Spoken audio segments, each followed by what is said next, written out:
Salam sejahtera untuk kita semua. Perkenalkan, nama saya Risma Maria Dingin Sinaga. Saya dari kelas D43B dengan NIM P01031219095. Di sini saya mengerjakan tugas dari Bapak Haripin Sinaga selaku dosen mata kuliah PSG. Di sini saya akan menjelaskan hasil ringkasan saya dengan judul penilaian status gizi pada orang dewasa. Seperti yang kita tahu, pertumbuhan terjadi berbanding lurus dengan umur, tetapi tidak berbanding ketika masuk pada usia yang tidak terjadi lagi pertumbuhan. Pertumbuhan yang terjadi pada masa lemak tubuh dan otot. Masa jaringan berfungsi sebagai persediaan energi tubuh. Jadi, masa jaringan itu berfungsi sebagai persediaan energi tubuh. Pertumbuhan masa jaringan dipengaruhi oleh asupan gizi makro, seperti karbohidrat, protein, dan lemak. Apabila asupan yang dikonsumsi lebih dari kebutuhan, maka zat gizi yang disimpan. Itu zat gizinya disimpan kalau kita memakan konsumsi itu terlalu berlebihan. Dan sebaliknya, bila kita konsumsi kurang nadi yang kita butuhkan, maka massa jaringan akan mengalami katabolisme untuk dipecah menjadi energi untuk memenuhi kebutuhan tubuh kita. Dan saya akan menjelaskan pengelompokan umur untuk penilaian status gizi dengan metode antropometri.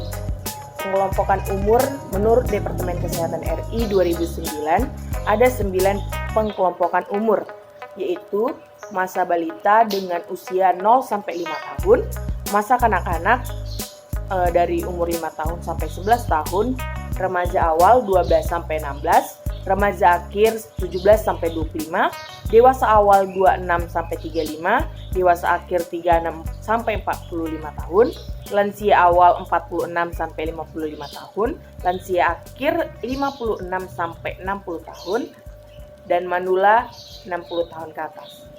Dan menurut WHO, Organisasi Kesehatan Dunia, mereka membagi pengelompokan umur menjadi 4 bagian, yaitu usia pertengahan atau middle age dari 45 sampai 59 tahun, usia lanjut usia elderly dari 60 sampai 74 tahun, lanjut usia tua atau old dari 75 sampai 90 tahun, dan usia sangat tua very old dari 90 tahun ke atas. Itu baru kita masuk kepada identifikasi perkembangan remaja. Remaja diidentifikasi sebagai tahap perkembangan dari masa kanak-kanak menuju ke dewasa. Menurut Seifert dan Hofbrun 1987, metode ini dimulai dari usia 12 tahun sampai akhir pertumbuhan fisik, yaitu sekitar 20 tahun. Di pembagiannya, usia remaja pada wanita itu 12 sampai 21 tahun, dan pada pria itu usia remajanya 13 sampai 22 tahun.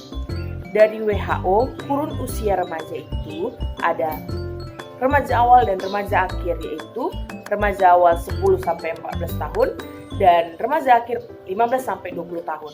Dan kita masuk kepada B, ciri-ciri remaja awal dari 10 sampai 14 tahun. Dari ciri fisik, laju perkembangan tubuh mereka yang pesat, ukuran tinggi dan BB yang kurang seimbang, dan muncul ciri-ciri sekunder seperti tubuh bulu pada bagian-bagian tertentu, otot mengembang, dan mulai aktif sekresi kelenjar jenis kelamin seperti menstruasi pada perempuan dan daydreaming pada laki-laki. Dan ciri psikomotornya, gerak-gerik kurang terkoordinasi dan aktif dalam berbagai jenis permainan. Untuk ciri bahasa, mereka mulai tertarik dengan bahasa asing dan mereka menggemari lituruk dari yang bernapas. Itu maksudnya permainan yang mengandung segi estetik atau erotik seperti itu.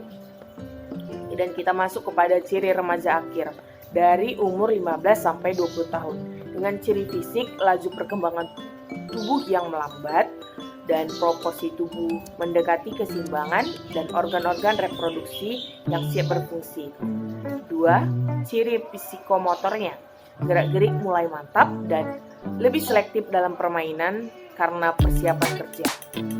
Kita masuk ke yang E, fase dewasa awal atau early adulthood. Dewasa awal adalah peralihan dari ketergantungan ke masa mandiri.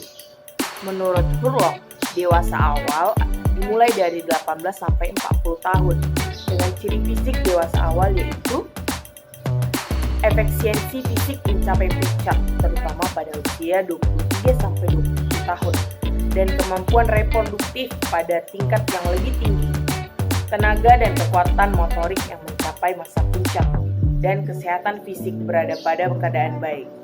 Dan kita masuk kepada fase dewasa atau madya, fase dewasa tengah atau madya atau middle adult, dan kita masuk ke F, fase dewasa tengah. Fase dewasa tengah ini dimulai dari usia 40 sampai 60 tahun dan masa ini diartikan sebagai suatu menurunnya keterampilan fisik yang melemah termasuk dari fungsi alat indera mereka. Dan G, fase dewasa akhir atau lansia. Pada masa akhir ini adalah periode penutup dari rentang hidup seseorang atau masa ini dimulai dari 60 tahun sampai mereka meninggal. John mengatakan ada dua pandangan usia lanjut menurut pandangan Barat dan Indonesia. Pandangan Barat mengatakan usia lanjut itu dari 65 tahun ke atas, kalau Indonesia mengatakan usia lanjut itu dari 60 tahun ke atas.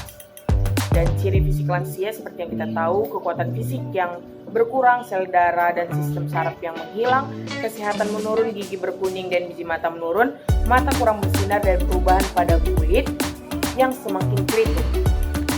Lanjut, komposisi tubuh. Fatma 2019 mengatakan bahwa komposisi tubuh akan berubah seiring dengan pertambahan usia yang dimulai dari embrio sampai dewasa. Kita tahu ada komposisi tubuh kita, mulai dari komposisi tubuh berdasarkan umur dan yang lain-lain. Ada yang perbandingan dengan dewasa, muda, dan lansia, itu ada perbandingannya. Dan dari perubahan komposisi tubuh akibat penuaan itu terdapat pada tulang, otot, dan lemak. Dan kita melihatnya di tubuh.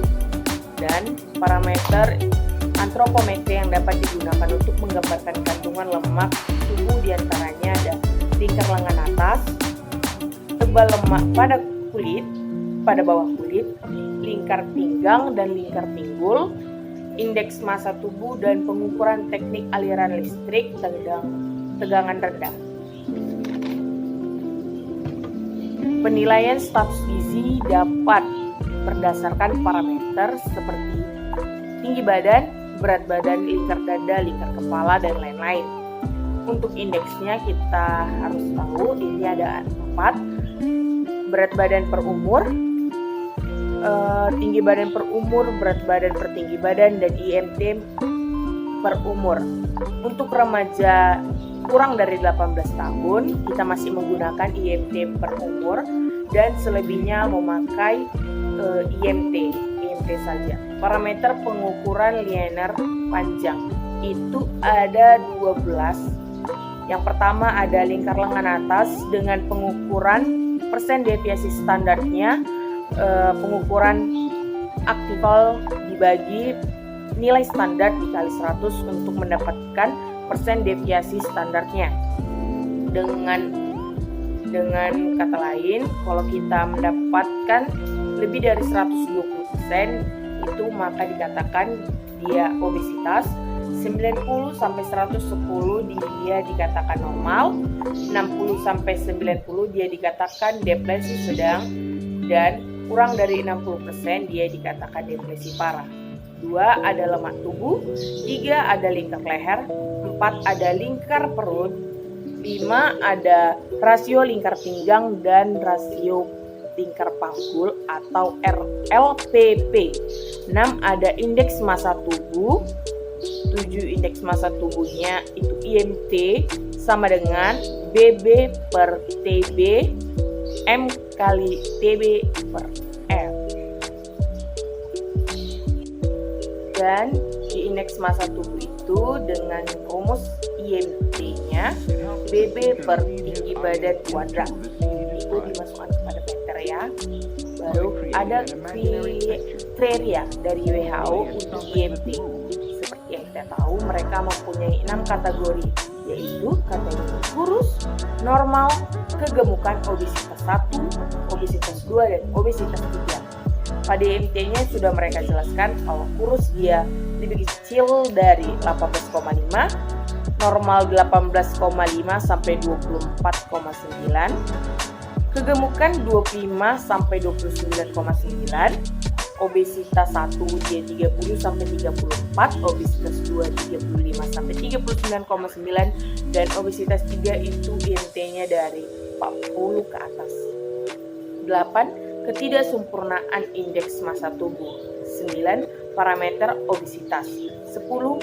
Pengaturan asupan zat gizi berdasarkan BB normal. Jadi pengaturannya itu kita berdasarkan BB normal kita. Misalnya kalau berat badan kita sekitar 80, tinggi badan kita 160, BB normal kita itu sekitar 60 atau 50 kilo. Jadi kita menyeimbangkan pengaturan asupan zat gizi kita menurut BB normal kita, seperti itu. 11. Densitas badan. Koreksi suhu air. Mereka ada juga koreksi suhu airnya. Dan 12. Ada analisis bioelectrical independence. Dan itu saja yang saya ringkas dari penilaian status gizi. Dan sekian dari tugas saya. Terima kasih.